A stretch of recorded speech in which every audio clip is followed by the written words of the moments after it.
ong chiang e lal nam bar bikim a her chuata kun hai lo tan chan har a hun ta e chatuan kwa avarta hun hai om lo Hringnunah nghe ya lal ram chu luah ta Hlim omin amoy mange nun chil ram ani Hringnunah tan ina har sa om lungai na le mang an quay da thi na thengin akyang zo ta em ni nai la ve cho tui cho tra an zang zok si ka Hringnunah hi ral ni nei le top tin nei adin ni ma sela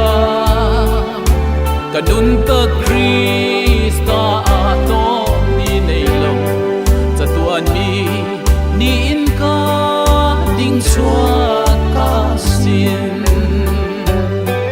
Hringnunah nghe ya lal ram chu luah ta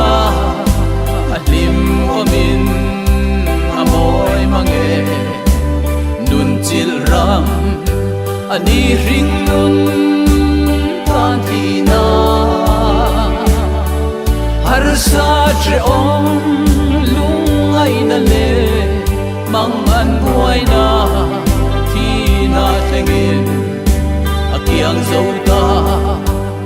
em ni nai lo ve cho tui cho tra an zang zok si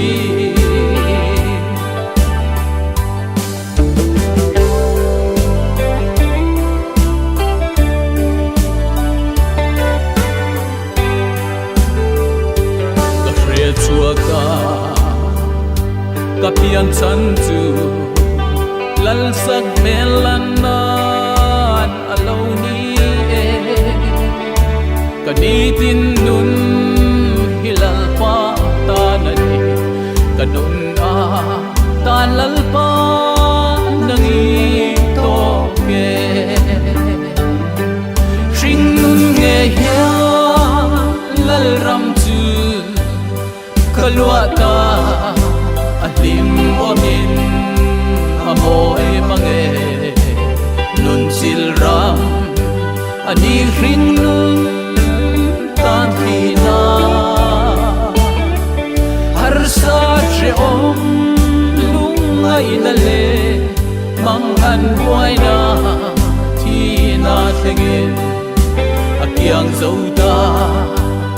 em ni nai la ve cho tui cho tra an zang zok si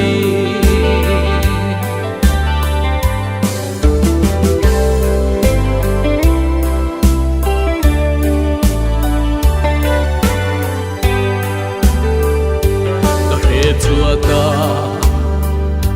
kapian chan chu lal sak melanan alo ni e kadi tin nun hilal pa ta na ni kanun a ta lal pa nangi to ke Hringnunah nghe ya lal ram chu luah ta Hlim omin amoy mange nun chil ram ani Hringnunah tan ina har sa om lungai na le mang an buai na thi na thengin akyang zo ta em ni nai la ve cho tui cho tra an zang zok si